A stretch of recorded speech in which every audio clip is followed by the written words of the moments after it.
ஸ்ரீ சாமுண்டீஸ்வரியை நமக.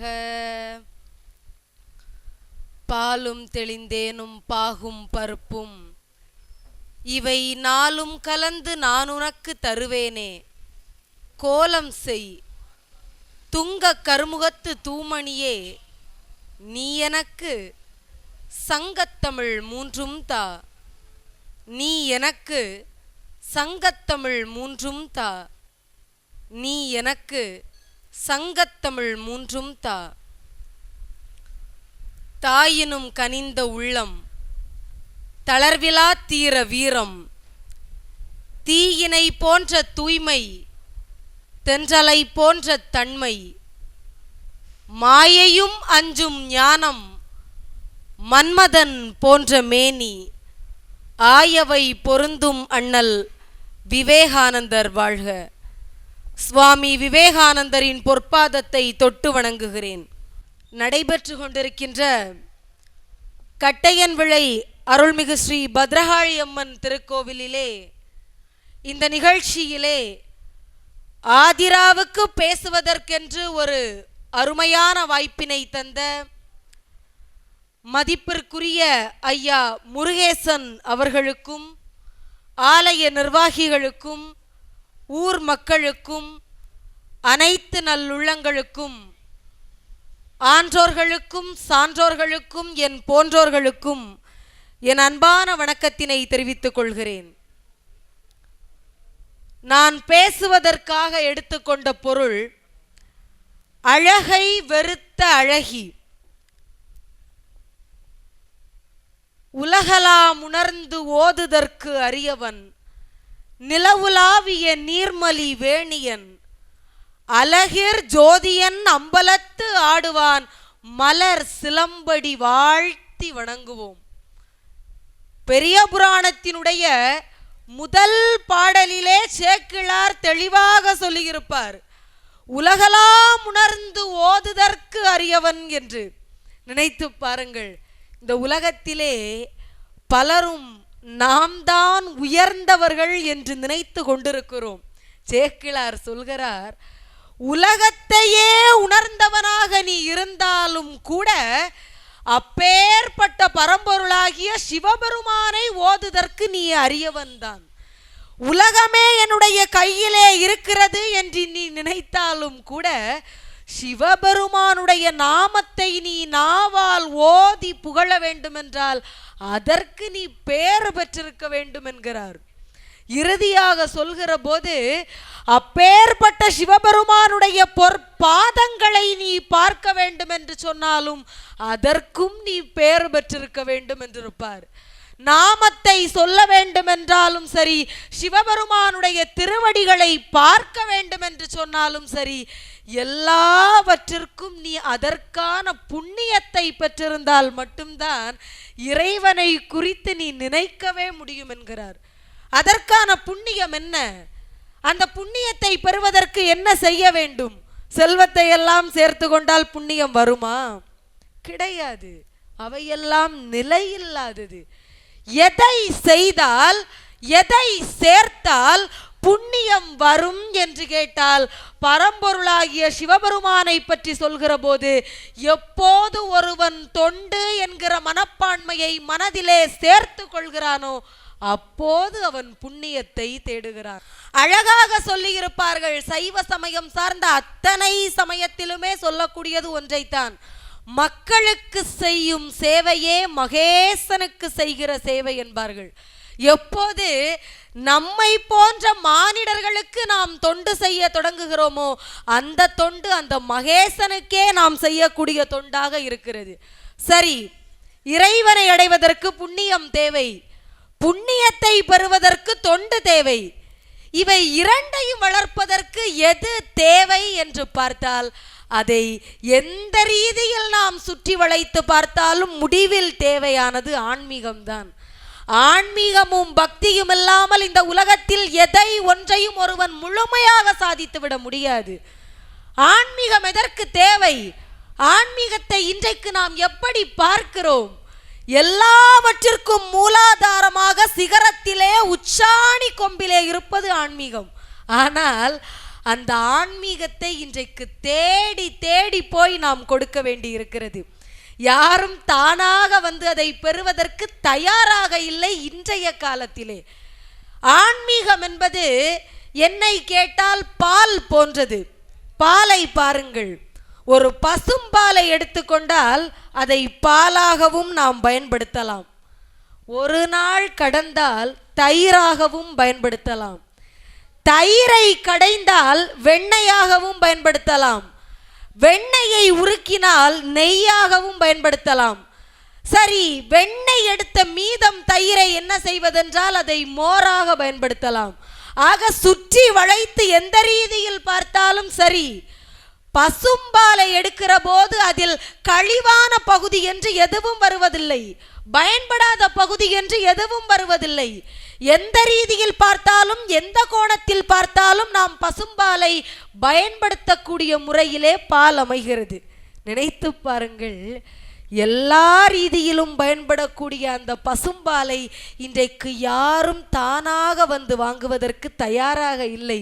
வீடு வீடாக சென்று கொடுத்தால் மட்டும்தான் வாங்குகிறார்கள். எல்லோருக்கும் எல்லா ரீதியிலும் பயன்படக்கூடிய பாலை வீடு வீடாக சென்று கொடுக்கிறோம். அதே நேரத்தில் மதுவை எடுத்து பாருங்கள். மது நாட்டிற்கும் கேடு, வீட்டிற்கும் கேடு, குலத்திற்கும் கேடு, குடும்பத்திற்கும் கேடு, கோத்திரத்திற்கும் கேடு, எல்லாவற்றிற்கும் கேடு. அந்த மதுவை வாங்குவதற்கு கடை திறப்பதற்கு முன்பாகவே வரிசையாக இன்றைக்கு இந்த சமுதாய மக்கள் நின்று கொண்டிருக்கிறார்கள். சிலர் இதிலே ஆன்மீகம் என்பது பாலை போன்றது. எந்த ரீதியில் பார்த்தாலும் நமக்கு பயன்படுகிறது. அந்த ஆன்மீகத்தை இன்றைக்கு நேரடியாக வாங்குவதற்கு மக்கள் தயாராக இல்லை, கொண்டு போய் சேர்க்க வேண்டி இருக்கிறது. ஆனால் ஒரு சில தீமையான விஷயங்களை இன்றைக்கு கொண்டு போய் சேர்க்கவில்லை என்றாலும் மக்கள் தானாக அதில் விழுவதற்கு தயாராக இருக்கிறார்கள். இதுதான் இன்றைய சூழல். அந்த சூழலிலே ஆன்மீகம் நம் கைக்கு கிடைத்தாலும் அதை பயன்படுத்த தெரிந்திருக்க வேண்டும். சிலரெல்லாம் நினைக்கிறார்கள் ஆன்மீகம் 60 வயதில் போதும். ஏதோ ஆன்மீகம் என்றால் அது பெரியவர்களுக்கானது, வயதானவர்களுக்கானது என்று அதை ஒதுக்கிவிட்டோம். அதிலும் சிலருக்கு ஒரு நினைவு இருக்கலாம். ஆன்மீகம் பக்தி என்ற பாதையிலே போனால் பல நாள் அதற்காக அதன் பின்னால் நாம் செல்ல வேண்டி இருக்கும். 1 ஜென்மம் ஆகலாம், 2 ஜென்மம் ஆகலாம், 7 பிறவிகளாகலாம் நாம் முக்தியை அடைவதற்கு. எதை நம்பி ஆன்மீகத்தின் பின்னால் நம்முடைய வாழ்க்கையை செலுத்த முடியும் என்று கேட்பார்கள். எங்கேயும் எந்த புராணமும் சாஸ்திரமும் சொல்லவில்லை பல பிறவி கடந்தால்தான் முக்தி என்று. பெரிய புராணத்தின் மூலதாரமான ஒரு கதாநாயகனாக இருப்பவர் கண்ணப்ப நாயனார். அவருடைய வரலாற்றை எடுத்து பாருங்கள். 6 நாட்களில் முக்தியை பெற்றிருக்கிறார். பக்தி என்றால் என்ன என்று தெரியாது, ஆன்மீகம் என்றால் என்ன என்று தெரியாது. சாதாரண ஒரு வேடவன், வேடவ குலத்தில் பிறந்தவன், எதுவுமே தெரியாதவன். சிவபெருமானுடைய சிவலிங்கத்தை பார்க்கிறான், பரவசம் அடைகிறான். அதுவரைக்கும் வேடவனாக இருந்தவன் சிறிது சிறிதாக சிவபக்தனாக மாறினான். அவனுடைய பக்தியின் காரணமாக திண்ணனாருடைய வாயில் இருந்த உமிழ்நீர் கங்கை தீர்த்தமாக தெரிந்தது சிவபெருமானுக்கு. அவர் சமைத்து சுவை பார்த்து வைத்த எச்சில் உணவு சிவபெருமானுக்கு மிக சிறந்த நைவேத்தியமாக தோன்றியது. தலையிலே சூடி கொண்டு வந்த அந்த வாடிய மலர்கள் சிவபெருமானுக்கு புதுமையாக பூத்து குலுங்கிய மலர்களாக தெரிந்தது என்று சொன்னால் எல்லாவற்றிற்கும் காரணம் பக்தி. பக்தியிலே ஒருவன் ஆழ்ந்து செல்கிறான் என்று சொன்னால் அவன் எந்த ரீதியில் செய்தாலும் அது இறைவனுக்கு மகிழ்ச்சியாகத்தான் தெரியும். 1 பிறவி 2 பிறவி என்று பல பிறவிகள் எடுக்க வேண்டிய அவசியமில்லை. திண்ணனாரை போல, கண்ணப்ப நாயனாரை போல 6 நாட்களில் கூட நாமும் முக்தி அடைய முடியும். எப்படி 6 நாட்களில் உண்மையான பக்தி இருந்தால் முக்தி அடைய முடியும் என்று பெரிய புராணம் சொல்லி கொடுத்ததோ அதே பெரிய புராணம் தான் சொல்கிறது அதே பக்தியையும் அதே முக்தியையும் நீ அடைய வேண்டுமென்றால் ஆன்மீகத்திற்கு உடனே உனக்கு பொறுமையும் வேண்டும் என்று. அதற்கும் ஒரு எடுத்துக்காட்டாக ஒரு நாயனாரின் வரலாற்றை பெரிய புராணம் சொல்லிக் கொடுத்தது. கோச்சங்கட் சோழனாருடைய வரலாறு நம்மில் பலரும் அறிந்திருப்பதற்கு வாய்ப்பு உண்டு.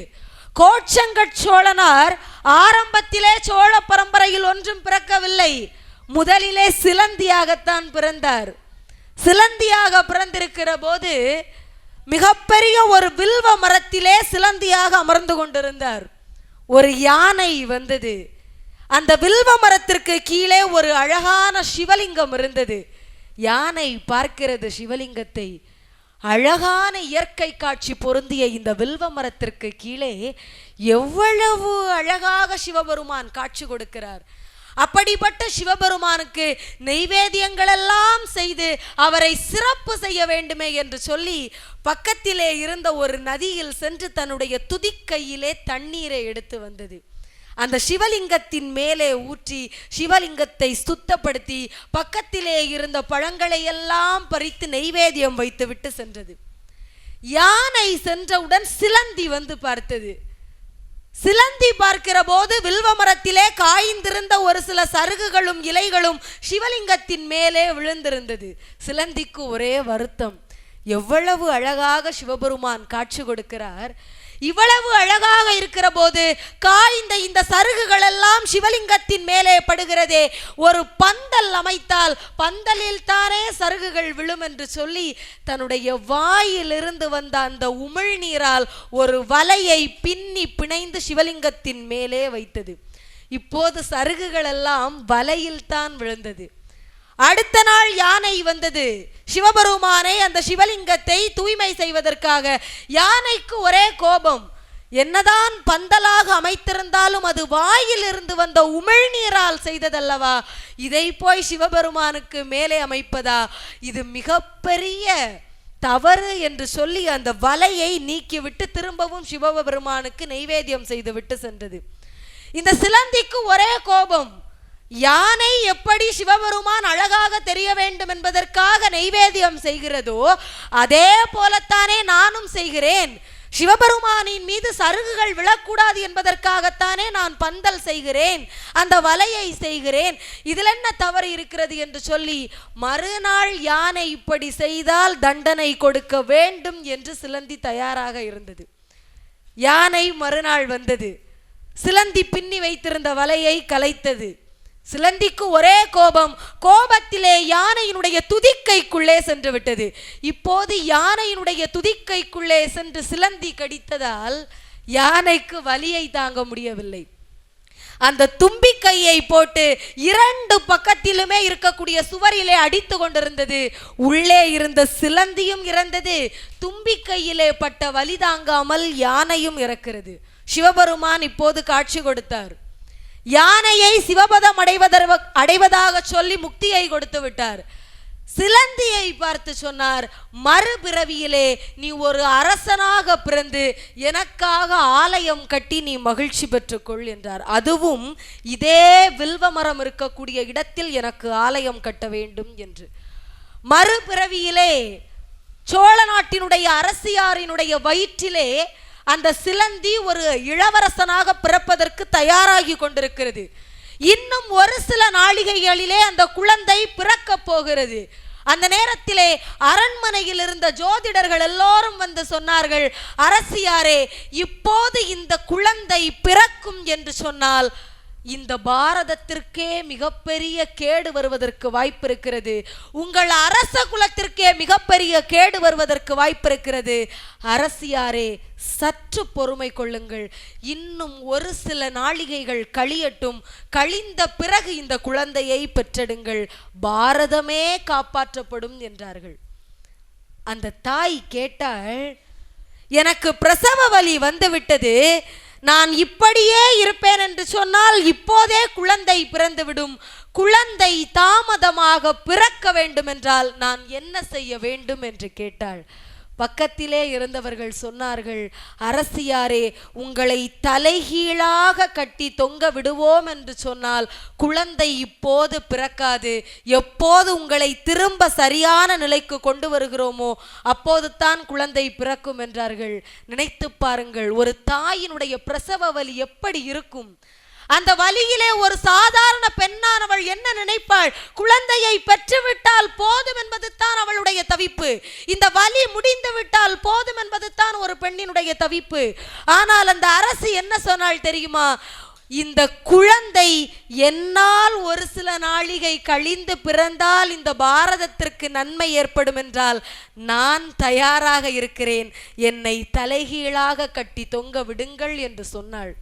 தலைகீழாக கட்டினார்கள். குறிப்பிட்ட நாளிகை வந்ததும் அவிழ்த்து விட்டார்கள். குழந்தை பிறந்தது. தலைகீழாக கட்டப்பட்டதால் உடலில் உள்ள இரத்தங்கள் குழந்தையின் கண்ணிற்கு சென்றதால் சிவப்பு நிற கண்ணோடு குழந்தை பிறக்கிறது. கோச்செங்கட் சோழனார் என்று பெயர் வைத்தார்கள். செங்கண்ணா என்று அழைத்ததோடு அந்த தாய் இறந்து போகிறாள். நினைத்து பாருங்கள், பாரதத்திலே ஒரு காலத்தில் பெண்கள் எப்படி இருந்திருக்கிறார்கள். பாரதத்திற்கு நன்மை ஏற்படும் என்று சொன்னால் தன் உயிரை கூட துச்சமாக நினைப்பதற்கு அன்றைக்கு தாய்மார்கள் தயாராக இருந்தார்கள். அப்படி பிறக்கிறார் கோச்செங்கட் சோழனார். சிவபெருமானுடைய பக்தனாக வளர்கிறார். வளர்ந்து ஒரு பருவத்தை கடக்கிற போது சிவபெருமான் வருகிறார். கோச்செங்கட் சோழனே, உன்னை நான் சாதாரணமாக அரச பதவியை மட்டுமடைவதற்காக பிறக்க வைக்கவில்லை. நீ ஆசைப்பட்டபடி அந்த வில்வ மரத்தின் கீழே எனக்கு ஒரு ஆலயத்தை எழுப்புவாயாக என்றார். அதில் தான் ஒரு கருத்து இருக்கிறது. கோச்செங்கனுக்கு தெரிகிறது, நான் சிலந்தியாக இருந்தபோது இந்த யானை தான் என்னை மிக மிக துன்பப்படுத்தியது. அதனால் நான் கட்டக்கூடிய அந்த ஆலயத்தினுடைய நுழைவாயிலை மிக சிறிய அளவிலே தான் கட்டுவேன். எந்த யானையும் இந்த ஆலயத்திற்குள் வந்துவிடக் கூடாது என்று மிக சிறிய அளவிலே மனிதர்கள் மட்டும் உள்ளே செல்லக்கூடிய அளவிலே அந்த ஆலயத்தை எழுப்பினார் என்று சொன்னால், பெரிய புராணம் 2 விதத்திலே நமக்கு ஆன்மீகத்தை சொல்லித் தருகிறது. 6 நாட்களில் உண்மையான பக்தி இருந்தாலும் நீ முக்தி அடைய முடியும். பொறுமை இல்லை என்றால் மறுபிறவி எடுத்துத்தான் நீ முக்தி அடைய வேண்டி இருக்கும் என்று எல்லா விதத்திலும் நமக்கு சொல்லிக் கொடுக்கிறது ஆன்மீகத்தை பெரிய புராணம். ஆக மனிதர்களாகிய நாம் இதை உணர்ந்து எதை நினைத்து வாழ வேண்டும்?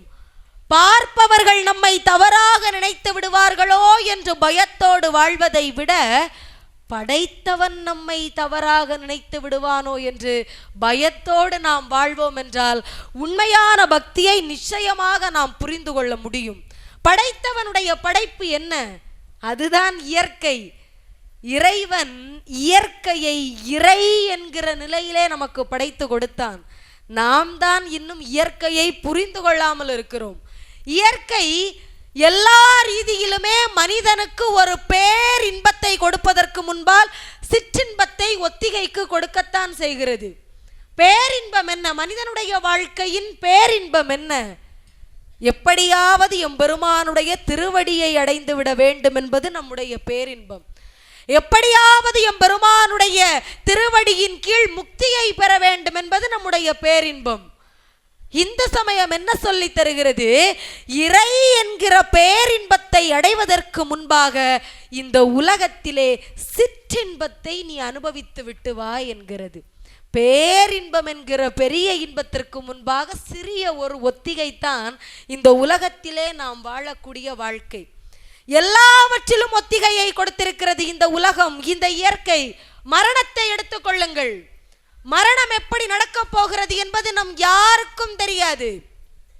மரண வாழ்க்கை, அந்த மரணத்திற்கு பிறகு நம் உடல், நம் நினைவு, நம் எண்ணம் எப்படி இருக்க போகிறது என்பது யாருக்குமே தெரியாது. இறைவன் என்ன செய்தார்? மரணத்தின் போது, மரணத்தின் நிலையிலே நீ எப்படி இருப்பாய் என்பதை உனக்கு உணர்த்துவதற்குத்தான் உறக்கம் என்கிற சிறிய மரணத்தை கொடுத்தார். தினமும் குறைந்தது 6 மணி நேரமாவது உறங்குகிறோம். அந்த 6 மணி நேரத்தில் என்ன நடக்கிறது என்பது நமக்கே தெரியாது. நம்முடைய மனம் அமைதியிலே இருக்கிறது. நம்முடைய எண்ணம் எதையும் எண்ணுவதில்லை.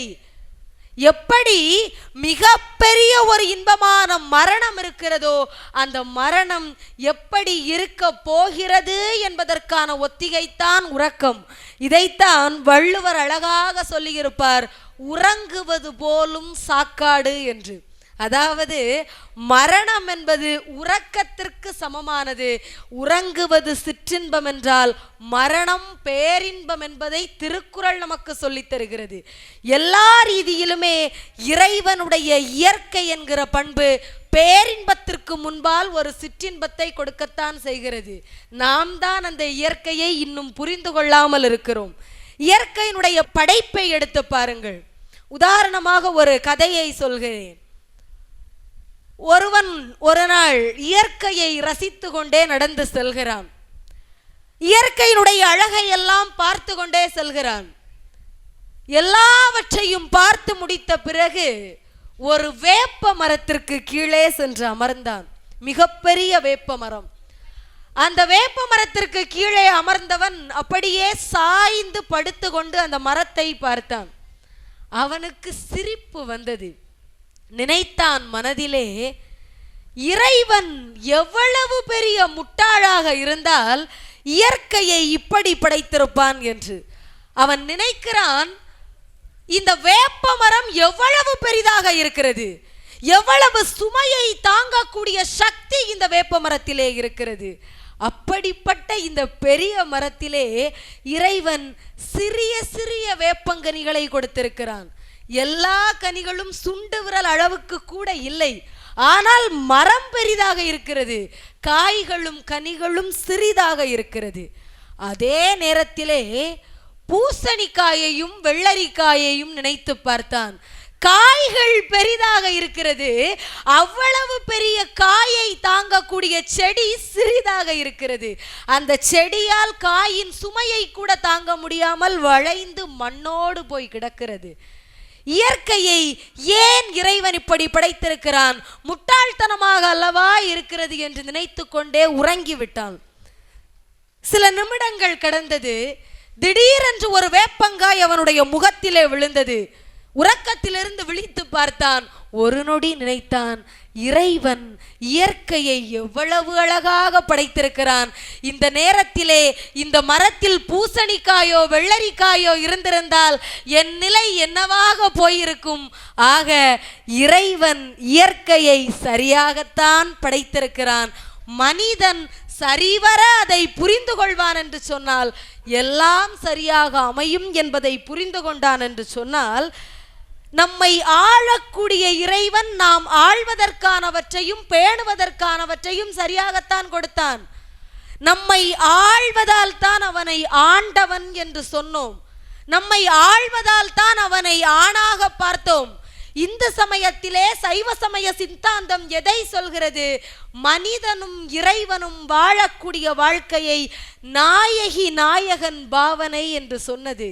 என்னவென்றால், இறைவன் என்கிறவன் ஆண், அவரை ஆடவனாக பார்க்கிறோம். மனிதர்கள் எல்லோரும் பெண்களாகத்தான் இறைவனுக்கு இருக்கிறோம். இந்த பூ உலகத்தில் பார்க்கிற போது நாம் ஆண் பெண் என்ற பாலின வேறுபாட்டோடு வாழ்கிறோம். ஆனால் இறை என்கிற நிலையை அடைகிற போது அந்த இறைவன் ஆண். இந்த பூலோகத்தில் வாழக்கூடிய நாம் எல்லோரும் பெண்கள்தான். அந்த இறைவனுக்கு எல்லோரையும் ஆள்கிறான். அவனை ஆணாக பார்த்தோம். இறைவனை அடைவதற்காக பூ உலகத்தை நாம் பேணினோம். நம்மை பெண்ணாக பார்த்தார்கள். இறைவனுக்கு மத்தியிலே நாமெல்லோரும் பெண், இறைவன் ஆண் என்பதை திருஞான சம்பந்தர் அழகாக கூறியிருப்பார். முன்னை அவன் நாமம் கேட்டாள், மூர்த்தி அவன் வண்ணம் கேட்டாள், பின்னை அவன் ஆரூர் கேட்டாள் என்று சொல்லியிருப்பார். எல்லா இடத்திலுமே கேட்டாள், வாங்கினாள், பெற்றாள் என்று தன்னை ஒரு பெண்ணாக நினைத்துத்தான் திருஞான சம்பந்தர் இறைவனை வேண்டினார்.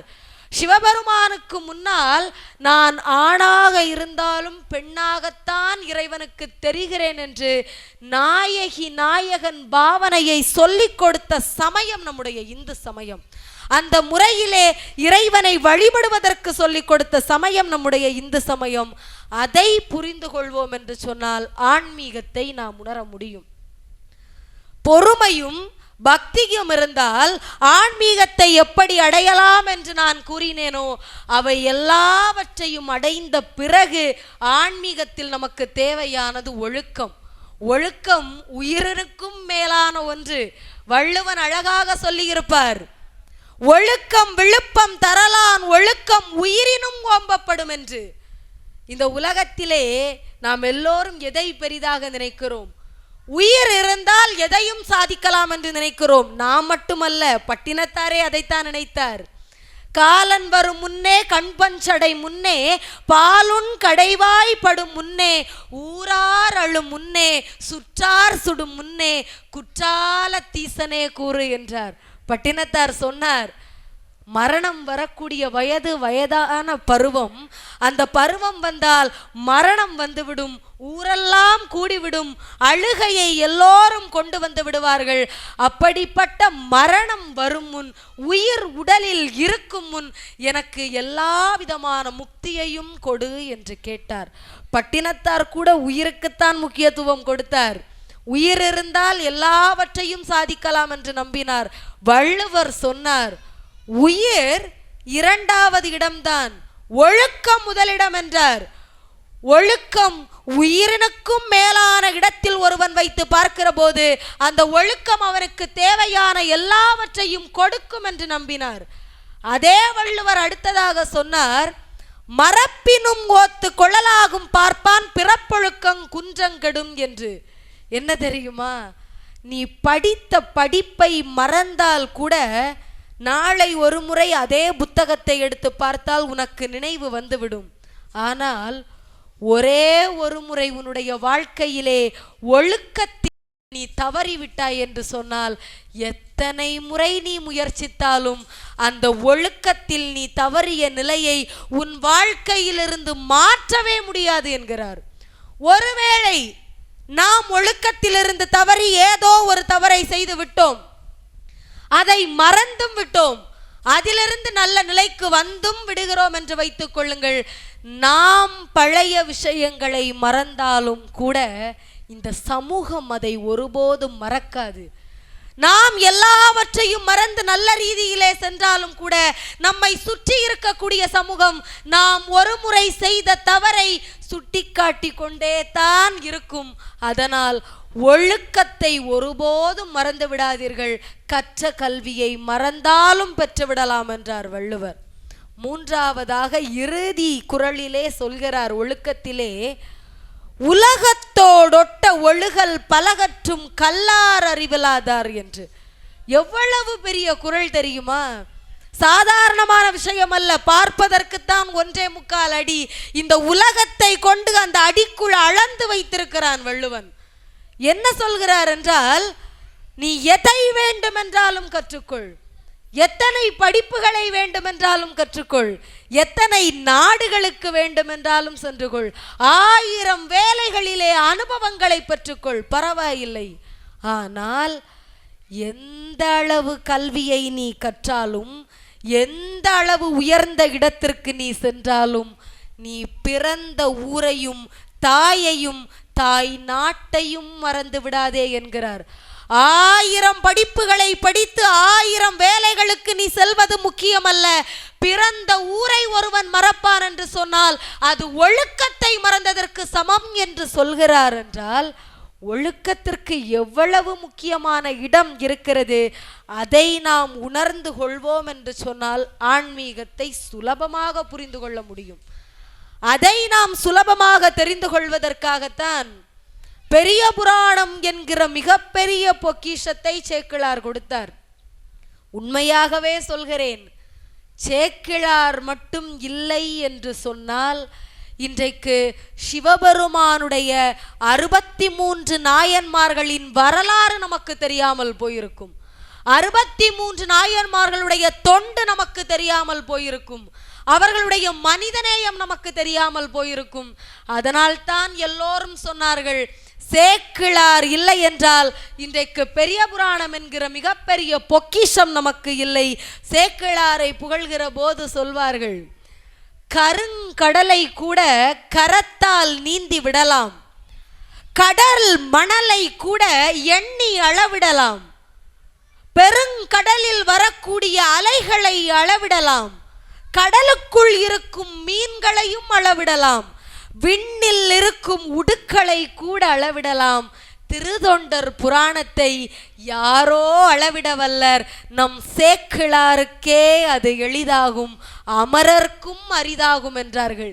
தேவர்களுக்கு கூட அரிதான விஷயம்தான், சேக்கிழாரால் மட்டும்தான் முடியும் பெரிய புராணம் என்கிற இந்த மிகப்பெரிய பொக்கிஷத்தை தருவதற்கு என்று சொன்னார்கள் என்றால் எவ்வளவு பெரிய சாதனை அது. அப்படிப்பட்ட சேக்கிழார் கொடுத்த 63 முத்துக்களுள் மிகப்பெரிய மாணிக்கம் என்று சொன்னால் அழகை வெறுத்த அழகியான காரைக்கால் அம்மையாரை நான் சொல்வேன். 3 நாயன்மார்கள் பெண் நாயன்மார்களாக இருந்தாலும் கூட மூவருக்கும் தலைவியாக திகழ்ந்தவள் காரைக்கால் அம்மையார். ஏன் தெரியுமா? நாம் எல்லோரும் செய்வது ஆராதனை. மானிடர்களாக பிறந்த நாம் எல்லோரும் செய்வது ஆராதனை மட்டும்தான். ஆராதனை என்றால் இறைவனுக்கு நாம் செய்யக்கூடிய வழிபாடு. நாம் எல்லோரும் வழிபாடு செய்கிறோம், இறைவனுக்கு செய்கிறோம். ஆனால் காரைக்கால் அம்மையார் செய்தது சமாராதனை. சமாராதனை என்று சொன்னால் சாதாரணமான விஷயம் அல்ல. ஆராதனை என்று சொல்கிற போது சிவபெருமானுக்கு தொண்டு செய்வதை குறிப்பது போல சமாராதனை என்று சொல்கிற போது அது சிவன் அடியார்களுக்கு செய்யக்கூடிய தொண்டை குறிக்கிறது. காரைக்கால் அம்மையார் சிவபெருமானுக்கு தொண்டு செய்வதை விட சிவன் அடியார்களுக்கு அதிகமாக தொண்டு செய்தாள். அதனால்தான் அந்த இறைவனுக்கே தாயாக அவள் அமர்ந்திருக்கிறாள்.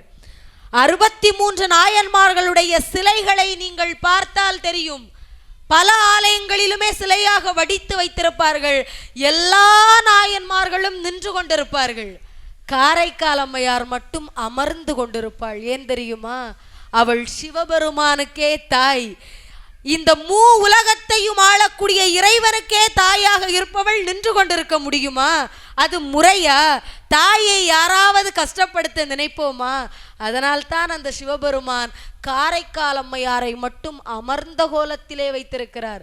அவள் மட்டும் இந்த உலகத்திற்கே தாயாக அமர்ந்து கொண்டிருக்கிறாள். காரணம், காரைக்கால் அம்மையார் செய்தது சிவன் அடியார்களுக்கு தொண்டு செய்தாள். இதைத்தான் திருமூலர் அழகாக சொல்லியிருப்பார்.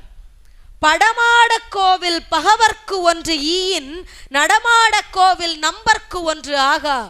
நடமாட கோவில் நம்பர்கொன்றியின், படமாட கோவில் பகவர்க்கு தாமே என்பார்.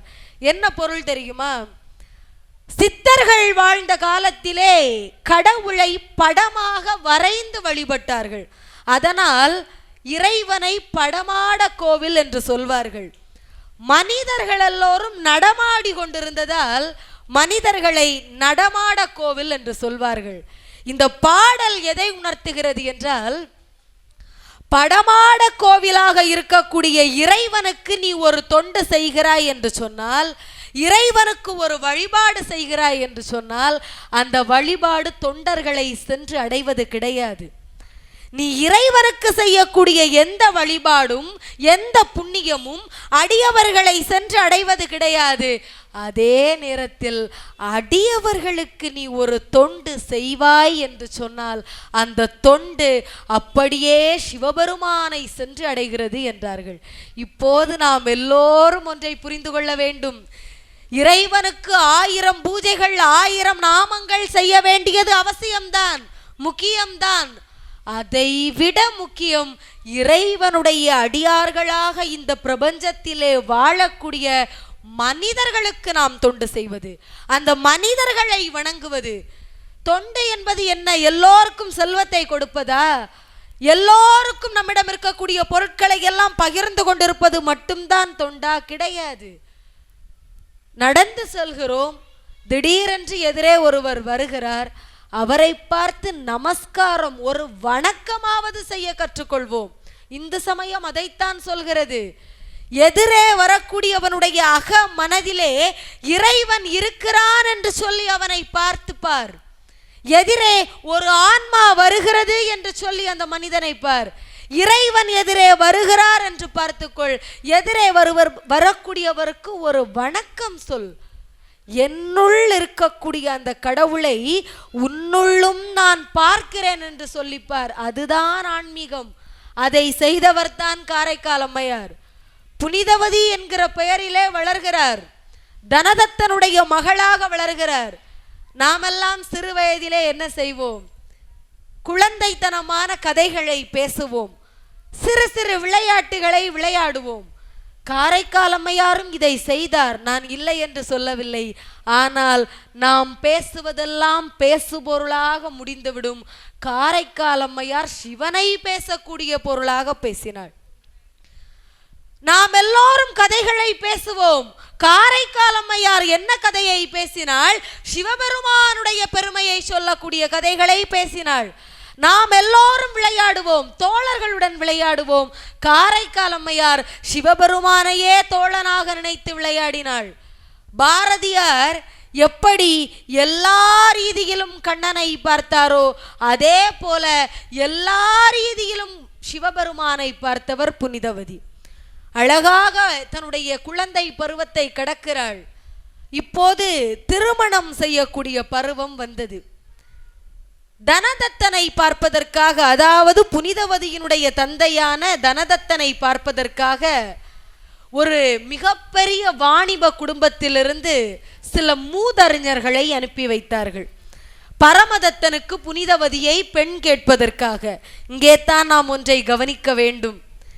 பெரிய புராணத்திலே காரைக்கால் அம்மையாருடைய வரலாறு ஆன்மீகத்தை மட்டும் சொல்லவில்லை, நம் பண்பாட்டை சொல்லிக் கொடுத்தது. பெண் பார்க்கும் நிகழ்விலிருந்தே எல்லாவற்றிலும் சிறு சிறு பிழைகள் இருந்ததை சொல்லிக் கொடுத்தது. காரைக்கால் அம்மையாருக்கு புனிதவதிக்கு பெண் பார்க்க வேண்டும். பெண் பார்ப்பதற்கு யார் வர வேண்டும்? அவளுக்கு யாரை பேசுகிறோமோ அந்த ஆடவன் வர வேண்டும். அந்த ஆடவனுடைய தந்தை வர வேண்டும். அந்த தந்தையினுடைய மனைவி, அதாவது அந்த மணமகனுடைய தாய் வர வேண்டும். இதுதான் முறை. அவர்களுடைய குடும்பங்கள் வரலாம், இது முறை. ஆனால் புனிதவதியை பெண் கேட்பதற்காக இவர்கள் யாரும் வரவில்லை. பரமதத்தனுடைய குடும்பத்தார்களும் வரவில்லை. சற்று கற்றறிந்த மூதறிஞர்களை அனுப்பி வைத்தார்கள். அவர்களுடைய வேலை என்ன? தனக்கு கொடுத்த அந்த பணியை சரியாக முடிக்க வேண்டும். மணமகன் நல்ல ஒரு குணநலன்களை படைத்த ஒருவன் என்று சொல்லி அனுப்பி வைத்திருப்பார்கள். அதை அப்படியே பெண் வீட்டில் சொல்ல வேண்டும், அவ்வளவுதான் அவர்களுடைய கடமை. அதை அப்படியே இவர்களும் சொல்கிறார்கள். இப்போது தனதத்தன் என்ன செய்திருக்க வேண்டும்? எனக்கு இருப்பது ஒரே ஒரு பெண் குழந்தை. அந்த பெண்ணை நான் திருமணம் செய்து தருவதற்கு வந்த குடும்பம் சரியான குடும்பமா என்று ஆராய்ந்திருக்க வேண்டும். எதையும் செய்யவில்லை. உடனே திருமணத்திற்கு நிச்சயம் செய்கிறான். சேக்கிழார் அழகாக இந்த நிகழ்ச்சியை சொல்கிற போது, மயிலை காளைக்கு களிமகள் சுற்றம் சூழ கல்யாணம் செய்தனரே என்பார். காரைக்கால் அம்மையாரை மயில் என்று சொல்லியிருப்பார், பரமதத்தனை காளை என்று சொல்லியிருப்பார். ஏன் தெரியுமா? பெரிய புராணத்தில் பின்பு நடக்க வேண்டி இருந்த செய்தியை முன்பாகவே சேக்கிழார் உணர்த்துகிறார். மயில் என்பது எதை உணர்த்துகிறது என்றால், மயிலானது ஒரு குறிப்பிட்ட பருவம் கடக்கிற போது தன் தோகைகளை தானே உதிர்த்து கொள்ளும், தன் அழகுகளை தானே உதிர்த்து கொள்ளும். காரைக்கால் அம்மையார் குறிப்பிட்ட பருவம் கடந்த பிறகு தன் அழகை வெறுக்க போகிறாள் என்பதை உணர்த்துவதற்காக காரைக்கால் அம்மையாரை மயில் என்று சேக்கிழார் சொல்லியிருப்பார். ஏன் பரமதத்தனை காளை என்று சொன்னார் தெரியுமா? காளைக்கு இக்கரைக்கு அக்கறை பச்சையாக தெரியும் என்பார்கள். குறிப்பிட்ட காலம் கடந்தவுடன் காரைக்கால் அம்மையாரை விட்டு இன்னொரு பெண்ணை திருமணம் செய்ய போகிறார் என்பதை உணர்த்துவதற்காக பரமதத்தனை காளை என்று குறிப்பிட்டிருப்பார். இப்போது புனிதவதிக்கும் பரமதத்தனுக்கும் திருமணம் முடிகிறது. திருமணம் முடிந்தவுடன் தனதத்தன், அதாவது புனிதவதியின் தந்தை, ஒரு தவறு செய்தார். என்ன தெரியுமா? தனக்கு ஒரே மகள் என்ற முடிவுக்கு வந்தார். பரமதத்தனுடைய குடும்பத்தை பார்த்து சொன்னார், எனக்கு இருப்பது ஒரே ஒரு பெண் குழந்தை, அவளை நான் மிக மகிழ்ச்சியாகவே வளர்த்து விட்டேன், துன்பங்கள் தெரியாமல் வளர்த்து விட்டேன், என் மகளை என்னால் பிரிய முடியாது, அதனால் ஒன்று செய்வோம், என் மகளுக்கு பக்கத்திலே, என் வீட்டிற்கு பக்கத்திலே ஒரு அழகான மாளிகை கட்டி தருகிறேன், அதிலே அவள் இருக்கட்டும், பரமதத்தனையும் உடன் இருக்க சொல்லுங்கள், இருவரும் என்னுடனே இருக்கட்டும், அவர்கள் மணமகன் வீட்டிற்கு செல்ல வேண்டாம் என்றார்கள். நம்முடைய பாரம்பரிய முறை என்ன? ஒரு பெண்ணை திருமணம் செய்து கொடுத்தால் அந்த ஆடவனுடைய வீட்டிற்கு அனுப்புவது நம் முறை. எனக்கு ஒரே ஒரு பெண் குழந்தை தான் இருக்கிறது, அவர்களை என்னுடைய வீட்டிலே நான் வைத்திருப்பேன் என்று சொல்வது முறை அல்ல.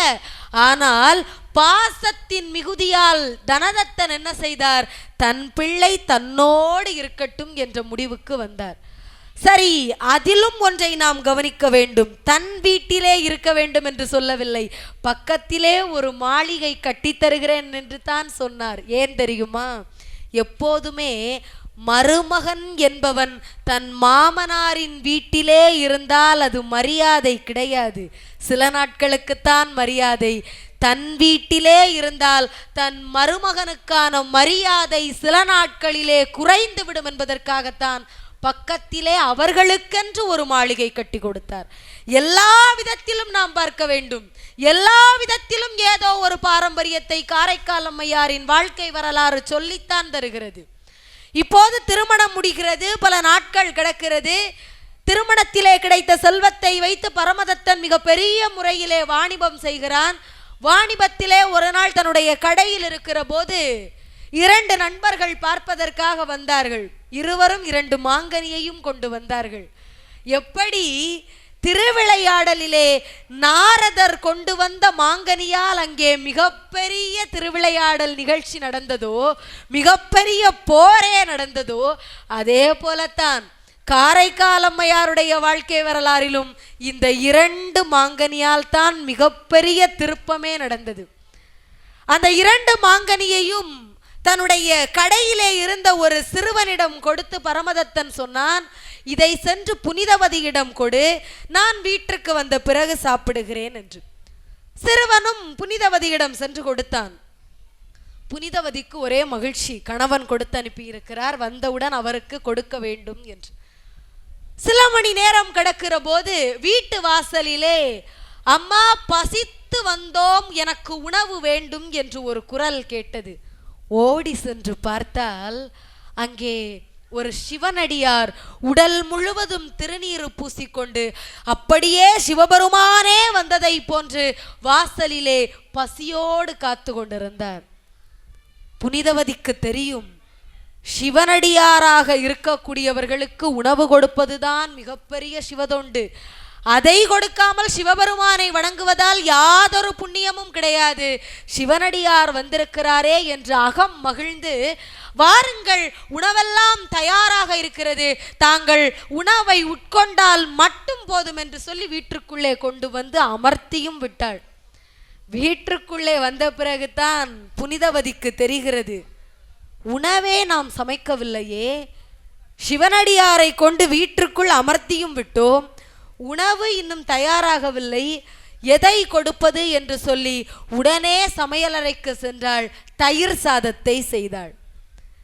தயிர் சாதத்தை செய்த பிறகு யோசிக்கிறாள், தயிர் சாதம் செய்து விட்டோம், அதற்கு உடனே வைத்து கொடுப்பதற்கு எந்த கறியை சமைப்பது என்று யோசித்தாள்.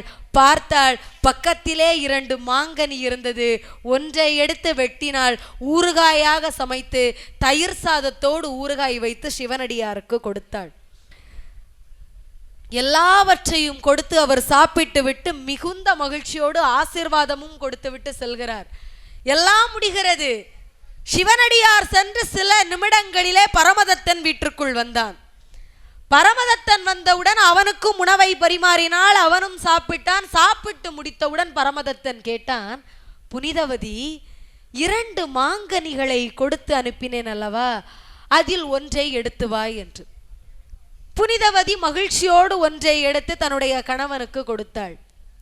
சாப்பிடுகிறான். மிக சுவையாக இருந்தது. இத்தனை சுவையான மாங்கனியை என் வாழ்க்கையில் இதுவரை நான் சாப்பிட்டதில்லையே புனிதவதி, இன்னொரு மாங்கனியையும் கொடுத்தேன் அல்லவா, அதையும் எடுத்து வா என்றான். பரமதத்தனை பாருங்கள், அவன் என்ன செய்திருக்க வேண்டும்? புனிதவதி, ஒரு மாங்கனியை நான் சாப்பிட்டேன், அத்தனை சுவையாக இருக்கிறது, இன்னொரு மாங்கனியை நீ சாப்பிட்டுக்கொள், அந்த சுவையை நீயும் தெரிந்து கொள் என்றல்லவா சொல்லி இருக்க வேண்டும். அது அல்லவா ஒரு இல்லற வாழ்க்கைக்கான அடையாளம். கணவனும் மனைவியும் மகிழ்ச்சியை மட்டும் பரிமாறுவது அல்ல இல்லற வாழ்க்கை. தன் வாழ்க்கையில் நடக்கக்கூடிய ஒவ்வொரு அனுபவத்தையும் பரிமாறுவது தான் இல்லறம். பரமதத்தன் என்ன செய்திருக்க வேண்டும்? ஒரு மாங்கனியை நீயும் பிறகு சாப்பிட்டுக்கொள், சுவையாக இருந்தது என்று மனப்பூர்வமாக சொல்வது ஒரு கணவனுக்கான லட்சணம். ஆனால் அவன் அதை செய்யவில்லை. இன்னொன்றும் இருந்ததே, அதையும் எடுத்து வா, நானே சாப்பிடுகிறேன் என்றான். புனிதவதி திகைத்து போனாள். நேரடியாக பூஜை அறைக்கு சென்றாள். சிவபெருமானே, தாங்களே நேரடியாக வந்ததாக நம்பி நான் சிவனடியாருக்கு அந்த மாங்கனியை கொடுத்தேன். இப்போது உங்களுக்கு நான் மாங்கனியை கொடுத்தேன் என்பது உண்மை என்றால், உங்கள் அடியாருக்கு நான் கொடுத்தது உண்மையான பக்தி என்றால், எனக்கு ஒரு மாங்கனியை கொடுங்கள் என்று கேட்டாள். சிவபெருமானுடைய அருளால் ஒரு மாங்கனி கிடைத்தது. ஓடி சென்று அதை பரமதத்தனுடைய கையில் கொடுத்தாள். அவன் சாப்பிட்டு பார்த்தான். இப்போது சொன்னான், முதலில் நான் சாப்பிட்ட மாங்கனி இதுவரை நான் சாப்பிடாத சுவையில் இருந்தது. ஆனால் இப்போது நீ கொடுத்த மாங்கனி 7 புவனம் தேடி எங்கு சென்றாலும் கிடைக்காத சுவையிலே இருக்கிறதே, உண்மையை சொல், இது நான் கொடுத்த மாங்கனிதானா என்று கேட்டான். இது மிகப்பெரிய சந்தேகத்தில் ஒன்றும் பரமதத்தன் கேட்கவில்லை. சுவை அதிகமாக இருந்ததால் கேட்டான். இதுவும் நான் கொடுத்ததா என்று தான் கேட்டான். புனிதவதி நினைத்தால் சொல்லி இருக்கலாம், ஆம் இதுவும் நீங்கள் கொடுத்ததுதான் என்று. ஆனால் அவள் அதை செய்யவில்லை. ஏன் தெரியுமா? கணவனிடம் பொய் சொன்னால் கற்புக்கு தவறாகும் என்று நம்பினாள்.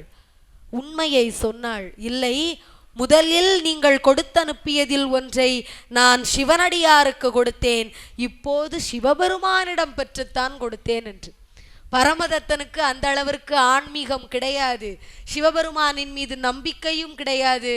அவன் ஏளனமாக கேட்டான், என்ன கதை கட்டுகிறாய்? சிவபெருமான் வந்தாராம், இவருக்கு ஒரு மாங்கனியை கொடுத்தாராம், இது எல்லாம் நம்புவதை போல் இருக்கிறதா? என்னை பார்த்தால் எதை சொன்னாலும் நம்பக்கூடியவனை போலா இருக்கிறது என்று கேட்டார்.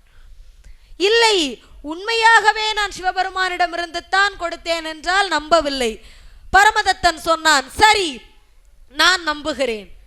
நான் நம்ப வேண்டும் என்று சொன்னால் முதலில் நீ சிவபெருமானிடம் கேட்டு ஒரு மாங்கனியை பெற்று வந்தாய் அல்லவா, அதை போல இப்போது இன்னொரு மாங்கனியை பெற்று வா என்று. திரும்ப ஓடி சென்றாள் பூஜை அறைக்கு. சிவபெருமானே, உன் அடியாருக்கு மாங்கனி கொடுத்தேன், அதை நிரூபிக்க தாங்கள் ஒரு மாங்கனி கொடுத்தீர்கள், இப்போது தாங்கள் மாங்கனி கொடுத்தது உண்மை என்பதை நிரூபிக்க இன்னொரு மாங்கனி கொடுங்கள் என்று கேட்டாள். சிவபெருமான் கொடுத்தார். ஓடி சென்றாள் பரமதத்தனிடம், இதோ பாருங்கள் சிவபெருமான் ஒரு மாங்கனியை கொடுத்தார் என்று. உண்மையாகவே கொடுத்தாரா என்று பரமதத்தன் அதை பெற்றுக் கொள்வதற்காக தன் கையை மாங்கனிக்கு பக்கத்திலே தான் கொண்டு சென்றான். மாங்கனி மாயமாக மறைந்தது. ஏன் தெரியுமா? சிவபெருமான் கொடுத்த அந்த மாங்கனியை தொட்டு பார்க்கக்கூடிய அளவிற்கு கூட அவனுக்கு பக்தி கிடையாது. இப்போது திகைத்து போய் நின்றான். இவள் சாதாரண பிறப்பு கிடையாது, இவள் அந்த சிவபெருமானுடைய படைப்பு, அந்த கடவுளே இவள்தான். ஒரு கடவுளுடன் ஒரு அம்பாளுடன் எப்படி நான் இல்லற வாழ்க்கையில் ஈடுபட முடியும்? இது முறையா? இது நம்முடைய மரபுக்கு சரி வருமா என்று சொல்லி இல்லற வாழ்க்கையிலிருந்து சற்று விலகி விலகி வருகிறான். ஒரு நாள் சொன்னான் புனிதவதியிடம், நான் வணிகத்திற்காக வெளியூர் செல்ல வேண்டி இருக்கிறது என்று. காரைக்கால் அம்மையாரும் சரி சென்று வா என்று சொல்ல வெளியூர் செல்கிறான். வெளியூருக்கு சென்று அங்கிருந்து பாண்டி நாட்டிற்கு வருகிறான். பல செல்வங்களை வைத்திருந்ததால் பாண்டி நாட்டில் இருந்த ஒரு மிகப்பெரிய வாணிபர் தன் மகளுக்கு பரமதத்தனை திருமணம் செய்து வைத்தார். இதையும் நாம் கவனிக்க வேண்டும். மிகப்பெரிய செல்வந்தர் என்பதால் பாண்டி நாட்டில் இருக்கக்கூடிய வாணிபர் தன் மகளை திருமணம் செய்து வைக்கிறார். ஆனால் அவருக்கும் தெரியாது காரைக்கால் அம்மையாரை, புனிதவதியை இவர் முதலில் திருமணம் செய்தார் என்பது. இங்கே எல்லோ பெற்றோர்களும் ஒன்றை தெரிந்து கொண்டிருக்க வேண்டும். மிகப்பெரிய செல்வந்தர்கள் என்பதால் மட்டும் ஒரு பெண்ணை ஒரு ஆடவனுக்கு திருமணம் செய்து வைத்துவிடக் கூடாது. அவன் எப்படிப்பட்டவன், எங்கிருந்து வந்தவன், எப்படி செல்வங்கள் சேர்ந்தது என்பதை பார்க்க வேண்டும். அந்த மரபை இந்த வரலாறு சொல்லிக் கொடுக்கிறது. இப்போது புதிதாக திருமணம் செய்த பெண்ணுடன் பரமதத்தனுக்கு ஒரு பெண் குழந்தை பிறந்தது. அந்த குழந்தைக்கு புனிதவதி என்றே பெயர் சூட்டினான். பல நாட்கள் கடந்தது. புனிதவதியினுடைய உறவினர்களுக்கு பரமதத்தன் இன்னொரு திருமணம் செய்து குழந்தை பெற்ற விஷயம் தெரிய வருகிறது. புனிதவதியை அழைத்து சென்றார்கள். புனிதவதி வந்த விஷயத்தை கேட்டவுடன் பரமதத்தன் தன்னுடைய புது மனைவியையும் குழந்தையையும் அழைத்து கொண்டு ஓடி சென்றான். அவளுடைய திருவடிகளிலே வீழ்ந்து வணங்கி எழுந்து நின்றான். உறவினர்கள் சிரித்தார்கள். இது என்ன புது பழக்கமாக இருக்கிறது? கணவனின் திருவடியில் மனைவி விழுவது வழக்கம்.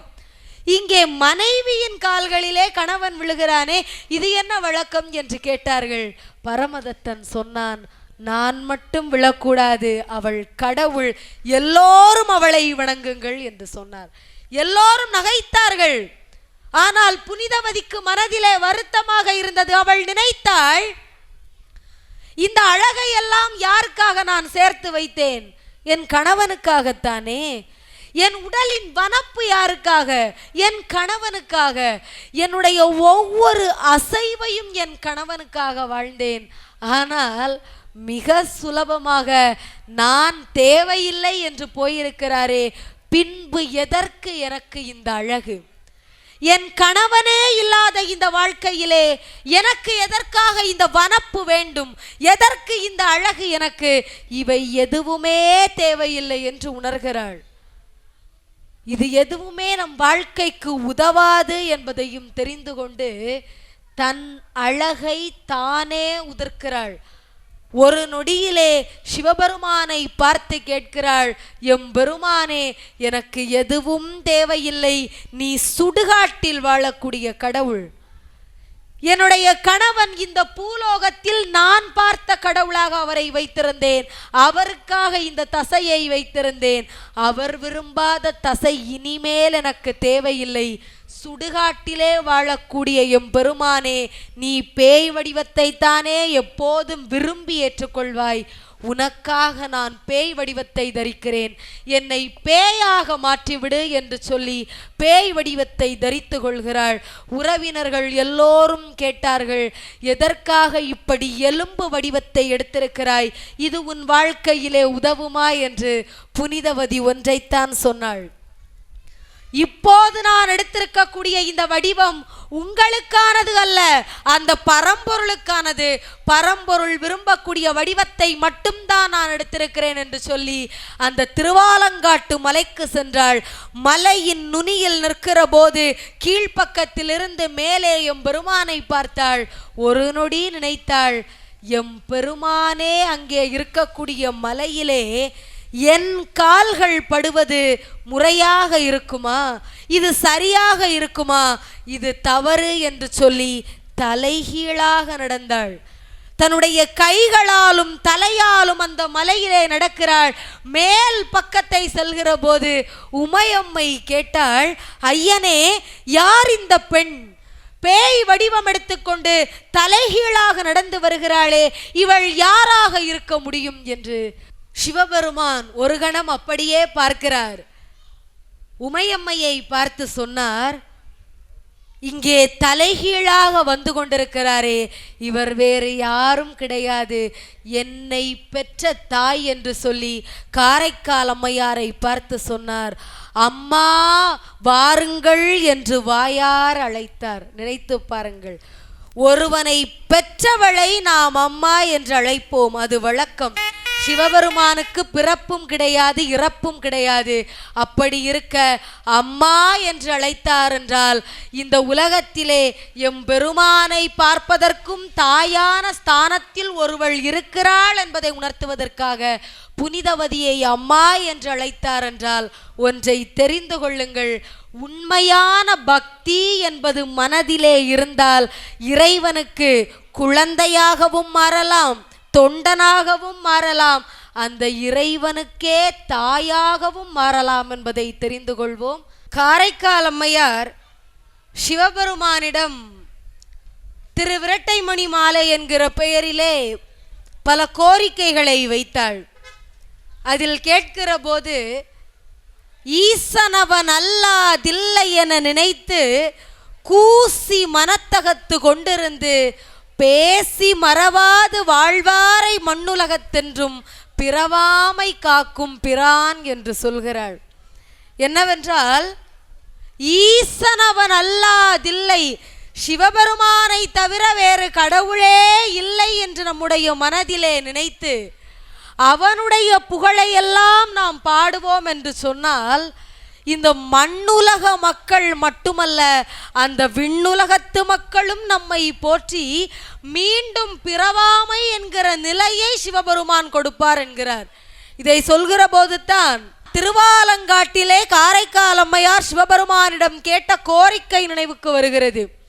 காரைக்கால் அம்மையார் சிவபெருமானிடம் 4 விஷயங்களைத்தான் கேட்டாள். அம்மா வாருங்கள் என்று அந்த மலையிலே சிவபெருமான் அழைக்கிறார்.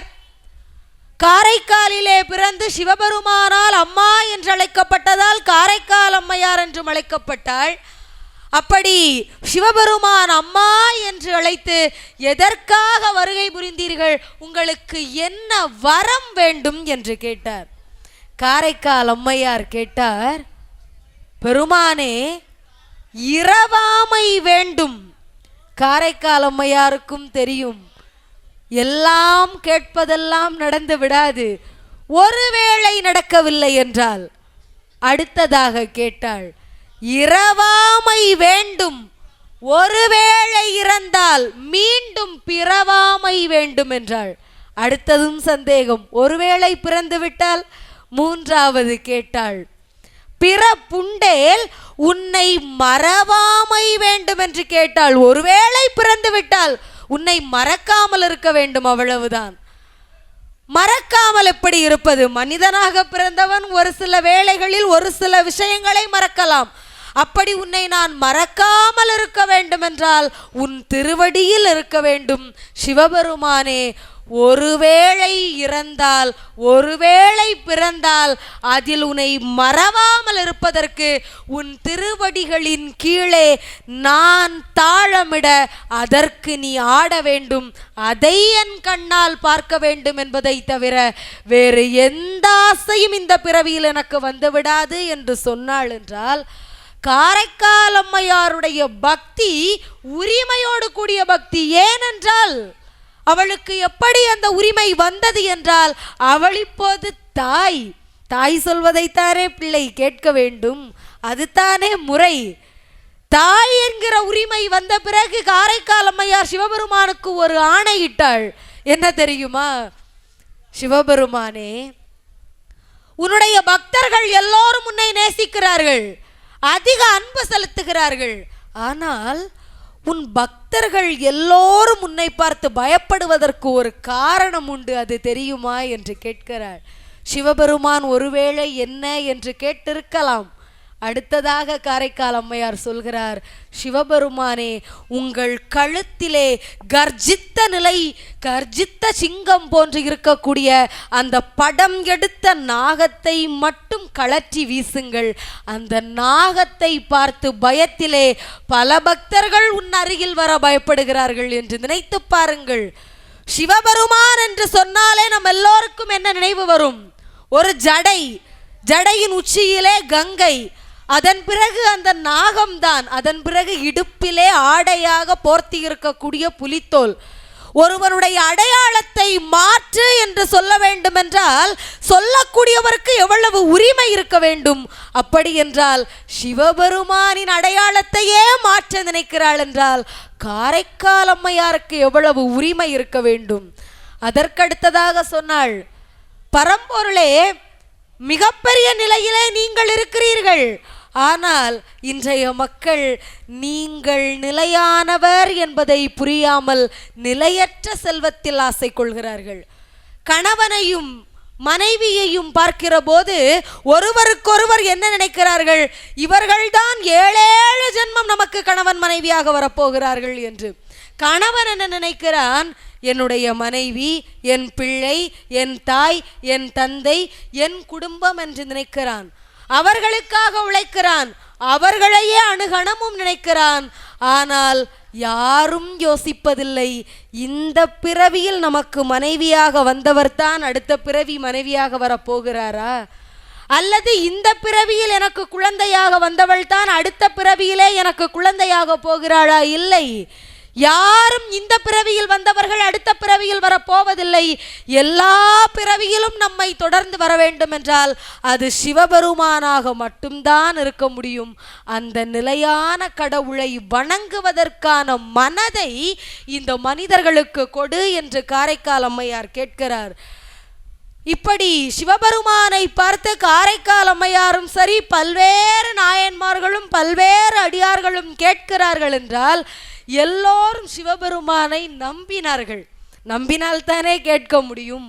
நம்பிக்கை இல்லாமல் ஒரு கடவுளிடம் எனக்கு இதை கொடு அதை கொடு என்று எதையாவது கேட்க முடியுமா? உரிமையை எடுக்க முடியுமா? பராசக்தியை பாரதியார் நம்பினார், அதனால் உரிமையோடு சொல்லடி சிவசக்தி என்றார். கடவுளை டி என்று அழைக்க வேண்டும் என்றால் எவ்வளவு உரிமை வேண்டும்? அம்மா என்போம், மகளே என்போம், தாயே என்போம். ஆனால் சொல்லடி சிவசக்தி என்று அழைத்தார் என்றால் எந்த அளவு உரிமையை எடுத்தார்? அந்த உரிமையை எடுப்பதற்கு எவ்வளவு நம்பிக்கை எடுத்திருக்க வேண்டும்?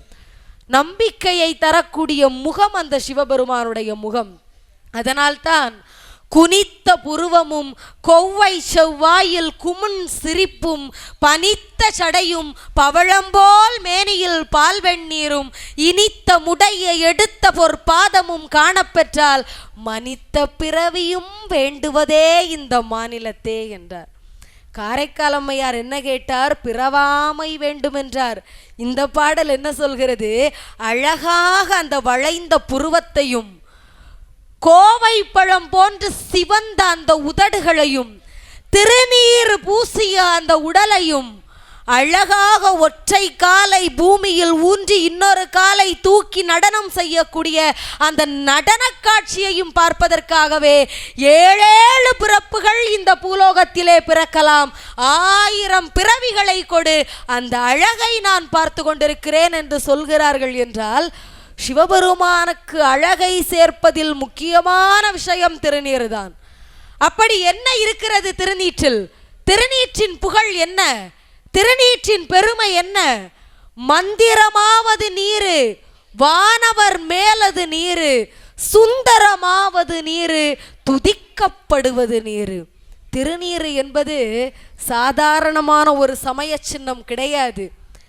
இருக்கக்கூடிய சமய சின்னங்களிலேயே தீட்டு இல்லாத ஒரு சமய சின்னம் திருநீர். அதாவது ஒரு சில சமய சின்னங்களை சொல்கிற போது இந்த காலங்களில் அதை அணியக்கூடாது என்போம். இப்போது சந்தனத்தை எடுத்து பார்த்தால் குளிக்காமல் சந்தனம் வைக்கக்கூடாது என்பார்கள். ஆனால் திருநீருக்கு எந்த ஒரு கட்டளையும் கிடையாது, எந்த வரைமுறையும் கிடையாது. திருநீரை எப்போது வேண்டுமென்றால், எந்த இடத்தில் வேண்டுமென்றால், எந்த காலத்தில் வேண்டுமென்றால் வைக்கலாம். ஏன் தெரியுமா? ஒரு மனிதனின் வாழ்வை உணர்த்தும் ஒரே சமய சின்னம் திருநீர் தான். அது ஒரு சாம்பல், மாட்டினுடைய சாணத்தில் செய்யக்கூடிய சாம்பல் தான் திருநீர். அது எதை உணர்த்துகிறது? எல்லோரும் முடிவில் ஒரு பிடி சாம்பலாக மாறப்போகிறோம் என்பதை மிகப்பெரிய வாழ்வியல் தத்துவத்தை உணர்த்தக்கூடியது தான் திருநீர். ஒவ்வொரு சமய சின்னமும் ஒவ்வொன்றை உணர்த்தும். திருமண்ணை எடுத்து பாருங்கள், அது ஒரு மண் நிலத்தில் இருக்கும். மண்ணை மிதித்துத்தான் நாம் நடப்போம். அப்படி நாம் மிதித்து நடக்கக்கூடிய ஒரு மண் நம்முடைய நெற்றிக்கு வர வேண்டும் என்றால் அது எவ்வளவு பெரிய பேறு பெற்றிருக்க வேண்டும். அதனால்தான் நாகராஜா கோவிலிலே வாங்கக்கூடிய திருமண்ணை நெற்றியில் வைக்கும் போது சொல்வார்கள், இறைவா உன் திருவடியை என் தலையில் தாங்குகிறேன் என்று. பூமாதேவி நம்மை தாங்கி நடக்கிறாள். அந்த பூமாதேவியிலிருந்து பெறப்பட்ட மண்ணை நம்முடைய நெற்றியில் வைக்கும் போது இந்த இயற்கை பிரதானத்தையே நான் தாங்குகிறேன் என்கிற பொருளை உணர்த்துகிறதே. இந்த பொருளை நம்முடைய சமயம், நம்முடைய தர்மம் நமக்கு சொல்லித் தருகிறது.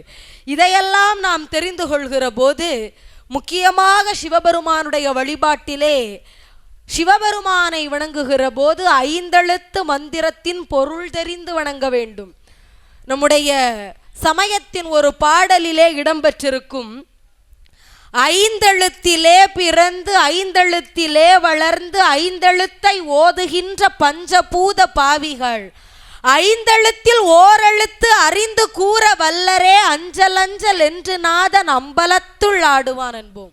என்ன பொருள்? 5 எழுத்தில் பிறக்கிறோம், நமசிவாய என்னும் மந்திரத்தால் பிறக்கிறோம், நமசிவாய என்னும் மந்திரத்தால் வளர்கிறோம், நமசிவாய என்னும் மந்திரத்தாலே மரணிக்கிறோம். எல்லாம் இதெல்லாம் நடக்கிறது. அந்த மந்திரத்தையே ஓதுகிறோம். 5 எழுத்து பஞ்சாட்சர மந்திரமான நமசிவாய மந்திரத்தை சொல்லக்கூடியது எவ்வளவு முக்கியமோ அதை விட முக்கியம் மந்திரத்தின் எழுத்தின் பொருள் தெரிந்து ஓதுவது. நா என்னும் எழுத்து நிலத்தை குறிக்கிறது, மா என்னும் எழுத்து நீரை குறிக்கிறது, சி என்னும் எழுத்து நெருப்பை குறிக்கிறது, வா என்னும் எழுத்து காற்றை குறிக்கிறது, யா என்னும் எழுத்து ஆகாயத்தை குறிக்கிறது. எப்போதெல்லாம் நமசிவாய நமசிவாய என்று சொல்கிறோமோ அப்போது சிவனை மட்டும் வணங்கவில்லை, பஞ்சபூதங்களோடு சேர்த்து இந்த இயற்கையை வணங்கி கொண்டிருக்கிறோம் என்கிற மிகப்பெரிய தத்துவத்தை நம்முடைய சமயம் உணர்த்துகிறது. இந்த தத்துவத்தை, பஞ்சாட்சர மந்திரத்தை நாம் உணர்கிற போதே இந்த உலகத்தில் தேவையற்ற நிலையற்ற செல்வங்களின் மீது நாம் வைக்கக்கூடிய பற்றுகளை மாற்ற வேண்டும், பற்று வைக்க வேண்டும். நான் இல்லை என்று சொல்லவில்லை. சிவபெருமானின் மீது பற்று வையுங்கள், அந்த ஆண்டவனின் மீது பற்று வையுங்கள். நிலையற்ற செல்வங்களில் பற்று வைப்பதால் அது எந்த ஒரு சந்தோஷத்தையும் நமக்கு தரப்போவது கிடையாது. உதாரணமாக பார்த்தால், ஒரு வீட்டிலே குடும்பத்தினுடைய தலைவன் இறந்து போகிறான்.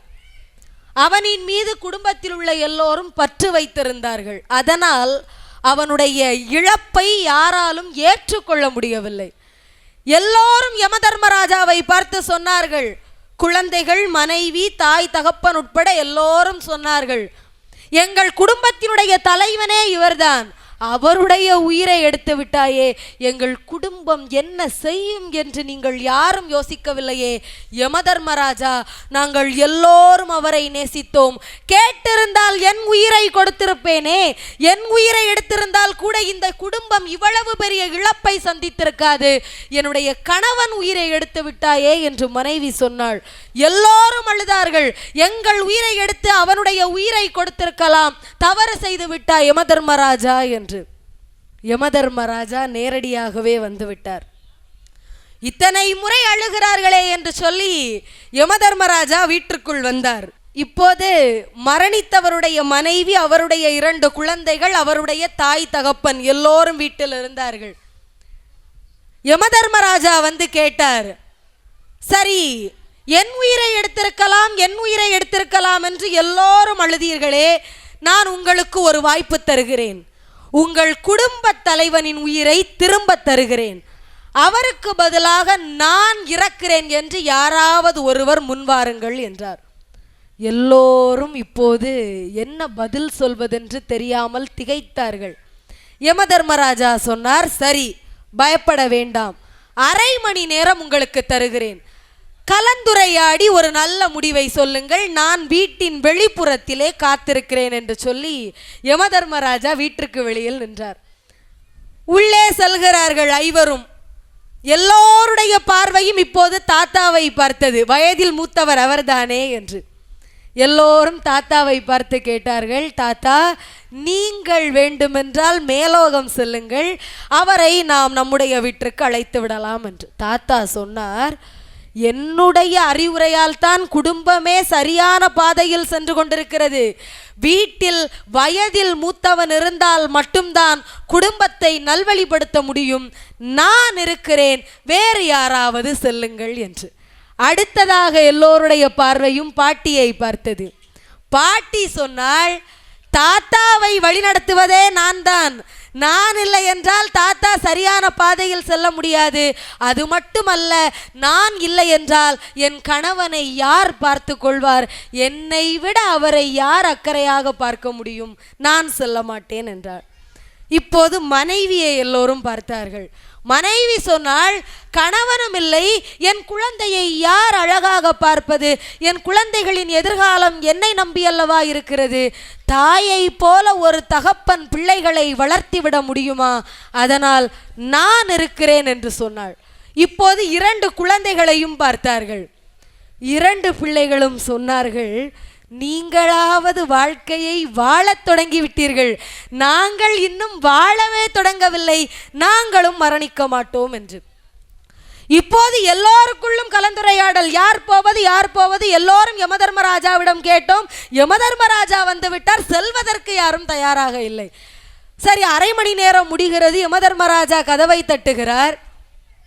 5 வெளியே வந்தார்கள். யமதர்மராஜா கேட்டார், சரி சொல்லுங்கள், குடும்பத் தலைவனின் உயிரை தருகிறேன், யார் செல்வதற்கு தயார் என்று. 5 சொன்னார்கள், யமதர்மராஜாவே, சரியான முடிவை நீங்கள் எடுத்திருக்கிறீர்கள். நாங்கள் யாரும் மேலோகம் வரவில்லை, அவரே மேலோகத்தில் இருக்கட்டும் என்று சொன்னார்கள். என்றால் ஒன்றை புரிந்து கொள்ளுங்கள், ஒரு இழப்பு ஏற்படுவது என்பது இந்த உலகத்தின் இயற்கை. அந்த இழப்பை பார்க்கிற போது நமக்கு ஒருவேளை தோன்றலாம், இயற்கை தவறாக செய்துவிட்டது, அப்படி இருந்தால் இப்படி இருந்தால் நாங்கள் இதை சாதித்திருப்போம் என்று.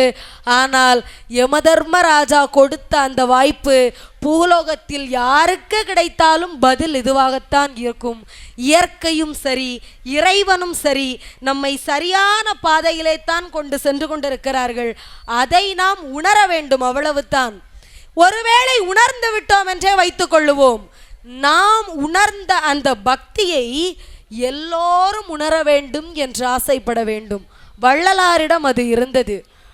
வள்ளலார் ஒரு முறை ஒரு குடிசைக்குள்ளே சென்றார். குடிசைக்குள்ளே சென்றவுடன் அழத் தொடங்கினார். ஏங்கி ஏங்கி அழுதார். சிவபெருமானே, சிவபெருமான் இருப்பதாக மிகவும் மிகவும் நான் நம்புகிறேன். ஆள் மனதிலே நீங்கள் உண்மையாக உண்டு என்று நம்புகிறேன், உங்களை வணங்குகிறேன். ஆனால் உங்களை ஒரு முறையாவது பார்த்து விட வேண்டும் என்று ஆசையாக இருக்கிறது, எனக்கு காட்சி கொடுங்கள் என்று கேட்டார். இவருடைய பக்தியின் நிமித்தமாக சிவபெருமான் காட்சி கொடுத்தார். இப்போது என்ன செய்ய வேண்டும்? வள்ளலார் அழுகிறார். சிவபெருமான் காட்சியும் கொடுத்து விட்டார். காட்சி கிடைத்த பிறகு அழுகையை நிறுத்த வேண்டும், இதுதானே வழக்கம். ஆனால் காட்சி கிடைத்த பிறகுதான் வள்ளலார் அதிகமாக அழுதார். சிவபெருமானுக்கு ஒன்றும் புரியவில்லை. வள்ளலாரிடம் கேட்டார், காட்சிக்காக முதலில் அழுதாய், நான் உனக்கு காட்சி கொடுத்து விட்டேன், இப்போது ஏன் அழுகிறாய் என்று. வள்ளலார் சொன்னார், ஐயனே, எனக்கு நீங்கள் காட்சி கொடுத்து விட்டீர்கள். நான் பெற்ற இந்த பேரு எப்போது என் நாட்டு மக்கள் அடைவார்கள் என்று நினைத்தேன், அவர்களுக்காக இப்போது அழுதேன் என்று சொன்னார். என்றால் பக்தி என்பது ஒருவேளை சிலர் சில காலங்களில் மிக எளிமையாக அடைந்துவிடக்கூடும். அப்படி அடைந்தால் தான் பெற்ற பேரு இந்த உலகத்தில் வாழக்கூடிய எல்லாரும் பெற வேண்டும் என்று நினைப்பது தான் மிகப்பெரிய பக்தி. பக்தி என்றால் என்ன? பக்குவப்படுத்துவது பக்தி. ஒரு மனிதன் தன் வாழ்க்கையிலே எப்படி வாழ வேண்டும் என்ற பக்குவத்தை எது தருகிறதோ அது பக்தி. பக்குவம் என்பது எல்லோருக்குமாக வாழ்வது. ஔவை அழகாக சொல்லியிருப்பாள், சாதி 2 வேறில்லை சாற்றுங்கால் நீதி வழுவா நெறிமுறையின் மேதினியில் இட்டார் பெரியோர் இடாதார் இழிகுலத்தார் பட்டாங்கில் உள்ளபடி என்றாள். இந்த உலகத்திலே உயர்ந்த ஜாதி தாழ்ந்த ஜாதி என்று எதுவும் கிடையாது, ஆனால் கண்டுபிடிக்கலாம் என்றாள். ஜாதி கிடையாது என்று சொல்கிற ஔவை ஜாதியை கண்டுபிடிக்கலாம் என்றாள். ஔவையின் பார்வையில் எது உயர்ந்த ஜாதி தெரியுமா? ஔவை சொன்னாள், இட்டார் பெரியோர் என்று. யாரெல்லாம் தன்னிடம் செல்வம் இருக்கிறதோ அதை பகிர்ந்து எல்லோருக்கும் கொடுத்து மகிழ்ச்சியாக வாழ்கிறார்களோ அவர்களெல்லாம் உயர்ந்த ஜாதி. யாரெல்லாம் தன்னிடம் போதுமான அளவு செல்வம் இருந்தும் அதை பிறருக்கு பகிர்ந்து கொடுக்கக்கூடிய மனப்பான்மை இல்லாமல் வாழ்ந்தார்களோ அவர்களெல்லாம் தாழ்ந்த ஜாதி என்று சொன்னாள் என்றால், முடிந்தவரை பகிர்ந்து கொடுப்போம், மகிழ்ச்சியாக வாழ்வோம், அதுதான் வாழ்க்கை. அந்த வாழ்க்கையிலே நான் தொடக்கத்திலிருந்து சொன்னதிலிருந்து கவனித்தால் தெரியும், ஒன்று தொண்டு செய்ய வேண்டும், ஒன்று இறைவனின் மீது நம்பிக்கை இருக்க வேண்டும், ஒன்று பகிர்ந்து கொடுக்க வேண்டும். எல்லாம் வந்த பிறகு ஊரையும் ஊர் மக்களையும் பார்க்க வேண்டும். இவையெல்லாம் எவ்வளவு முக்கியமோ அதைவிட முக்கியம் பெற்றோர்களை சரிவர பாதுகாக்க வேண்டும். நாம் பிறந்தது முதல் நாம் வளர்வது வரை நம்முடைய ஒவ்வொரு அசைவுகளை கண்டு மகிழக்கூடியவர்கள் பெற்றோர்கள். அவர்களை பாதுகாக்க வேண்டும். அதை போன்ற மகிழ்ச்சி எதுவுமே கிடையாது. உதாரணமாக ஒரே ஒரு கதையை மட்டும் சொல்லி நிறைவு செய்கிறேன். ராமாயணத்திலே சிரவணன் என்று ஒரு பாத்திர படைப்பு அமைந்திருக்கும். சிரவணன் யாரென்றால் மிக சிறந்த பெற்றோர்களின் மீது பற்று கொண்டவன், தாயையும் தந்தையையும் அனுதினமும் பாதுகாப்பவன். ஆனால் அவனுடைய பேரு, அவனுடைய தாய்க்கும் தந்தைக்கும் கண் பார்வை கிடையாது, இருவருமே குருடர்கள். ஆனாலும் தன் தாய் தந்தையை மிக மகிழ்ச்சியோடு பார்க்கிறான், பாதுகாக்கிறான், எல்லா தேவைகளையும் செய்து கொடுத்தான். ஒரு நாள் இருவருக்கும் தாகம் வந்தது. வீட்டுக்குள் பார்த்தான், எந்த பாத்திரத்திலும் தண்ணீர் இல்லை. தாகத்தில் பெற்றோர்கள் வாடுகிறார்களே என்று சொல்லி ஓடோடி ஒரு பானையை எடுத்துக்கொண்டு பக்கத்திலே இருந்த நதிக்கு சென்றான். நதிக்குள் சென்று அவன் தண்ணீர் எடுத்த சப்தம் வெளியே நின்று கேட்பவர்களுக்கு யானை தன் தும்பிக்கையிலே தண்ணீர் அருந்தும் சத்தத்தை போல கேட்டது. பல மைல் தூரத்திலே தசரத மகாராஜா நிற்கிறார். அவருக்கு ஒரு சக்தி உண்டு. எங்கே நின்றாலும் சத்தத்தை வைத்து குறிவைத்து அம்பு எய்யக்கூடிய சக்தி உண்டு. அவருடைய காதுகளுக்கு யானை துதிக்கையிலே தண்ணீர் எடுக்கக்கூடிய சத்தம் கேட்டது. ஓ, யானை நிற்கிறது, அதை சரியாக அம்பு எய்து வீழ்த்த வேண்டும் என்று நினைத்து ஒரு அம்பினை எய்தார். அந்த அம்பு சிரவணனுடைய மார்பை துளைத்தது. ஒரு மானிடன் கத்தக்கூடிய சத்தம் கேட்கிறதே என்று சொல்லி ஓடி சென்று பார்த்தால் சிரவணன் உயிருக்கு போராடிய நிலையில் இருந்தான். அப்போது அவன் சொன்னான், என்னுடைய மார்பில் இருக்கக்கூடிய அந்த அம்புகளை எடுத்து விடுங்கள், நான் எப்படியும் மரணித்து விடுவேன். எனக்கு ஒரே ஒரு உதவியை மட்டும் செய்யுங்கள், இந்த பானையிலே தண்ணீரை எடுத்து கண் பார்வையற்ற என் தாய் தந்தைக்கு கொடுங்கள், அவர்கள் தாகத்திலே வாடுகிறார்கள் என்று. தசரத மகாராஜா அந்த பானையிலே தண்ணீரை எடுத்துக்கொண்டு ஓடி செல்கிறார். கண் பார்வையற்ற அந்த பெண்ணுக்கு கொடுத்து விஷயத்தை சொன்னார். அவர்களுக்கு ஒரே வருத்தம். மகனுக்கு இறுதி சடங்கு செய்கிற போது தசரத மகாராஜாவை பார்த்து சொன்னார்கள், எங்களை வளர்த்தது என் மகன்தான். பிள்ளையை பெற்றோர்கள் வளர்க்க வேண்டும் என்பது தான் வழக்கம். ஆனால் எங்களை வளர்த்தவன் என் மகன், அவனில்லாத உலகில் நாங்களும் இருக்க மாட்டோம், நாங்களும் அவனுடனே அந்த நெருப்பிலே குதித்து விடுகிறோம் என்று சொல்லி தன் உயிரை மாய்த்து கொள்வதற்கு முன்பாக தசரத மகாராஜாவை பார்த்து சொன்னார்கள், நாங்கள் மகிழ்ச்சியாக எங்கள் மகனுடன் இருந்தோம், அந்த மகிழ்ச்சியை கெடுத்து மகனோடு சேர்த்து எங்கள் உயிரையும் போக வைத்து விட்டீர்கள். உங்களுக்கு ஒரு சாபம் தருகிறோம், வேண்டுமென்றால் பாருங்கள், குறிப்பிட்ட காலம் கடந்தவுடன் உங்கள் மகனை பிரிந்து நீங்கள் மரணிக்க வேண்டிய சூழல் வரும் என்றார். அப்படியே நடந்தது. ராமாயணத்திலே ராமன் ஒரு குறிப்பிட்ட காலம் கழிந்து வனவாசம் செல்கிறான் என்ற செய்தி கேட்டவுடனே தசரதன் தன் உயிரை இழந்து அங்கே மரணித்து போனான் என்று சொன்னால், இந்த உலகத்திலே மிகப்பெரிய ஒரு சக்தி உண்டு என்று சொன்னால் அது பெற்றோர்களுடைய வாக்கு. அதனால் தான் சொல்வார்கள், தாயில் சிறந்த கோவிலும் இல்லை, தந்தை சொல்மிக்க மந்திரமும் இல்லை என்று. அப்படிப்பட்ட பெற்றோர்களுடைய சொல்லை கேளுங்கள், அவர்கள் சொல்லக்கூடிய அனுபவங்களை கற்றுக்கொள்ளுங்கள், அவர்கள் சொன்ன வழியில் உங்கள் வாழ்க்கையை நடத்துங்கள் என்று சொல்லி, நிறைவாக வாழ்க்கை என்பது போராட்ட களம் அல்ல, வெற்றி தோல்விகளை தீர்மானிக்கும் பந்தயமும் அல்ல. அனைவரும் ஒரே களத்தில் ஒரே தளத்தில் அவரவர் வெற்றிக்காக யாரையும் பின்னுக்கு தள்ளாமல் முன்னேறும் வாய்ப்புகள் நிறைந்திருக்கின்றன, கைகளில் தவழ்கின்றன. வாழ்க்கையில் யாருடைய தோல்வியின் மீதும் யாருடைய வெற்றியும் எழுதப்படுவதில்லை. அனைவரும் முயற்சிக்கலாம், அனைவரும் வெற்றி பெறலாம் என்று சொல்லி, இத்தனை நேரம் அழகை வெறுத்த அழகி என்கிற அருமையான ஒரு தலைப்பிலே எனக்கு பேசுவதற்கென்று ஒரு அருமையான வாய்ப்பினையும் தந்த மதிப்பிற்குரிய ஐயா முருகேசன் அவர்களுக்கும், கோவில் நிர்வாகிகளுக்கும், ஊர் மக்களுக்கும், அத்தனை நல்லுள்ளங்களுக்கும், மயிலோசை தொலைக்காட்சிக்கும், ஆன்றோர்களுக்கும் சான்றோர்களுக்கும் என் போன்றோர்களுக்கும் என் அன்பான வணக்கத்தை கூறி விடைபெறுகிறேன். நன்றி, வணக்கம். திருச்சிற்றம்பலம்.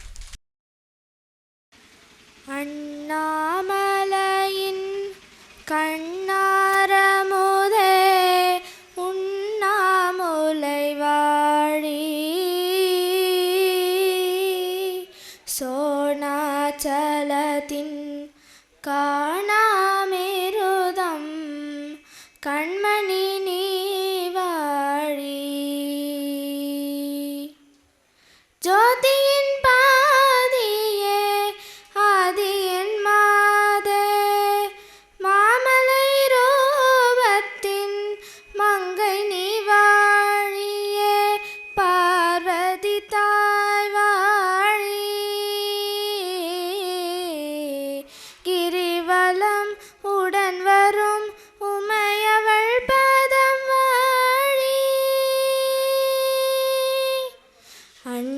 அண்ணாமலையின் கண்ணாரமுதே உண்ணாமுலை வாழி சோணாச்சலத்தின் காணாமிருதம் கண்மணி நீ வாழி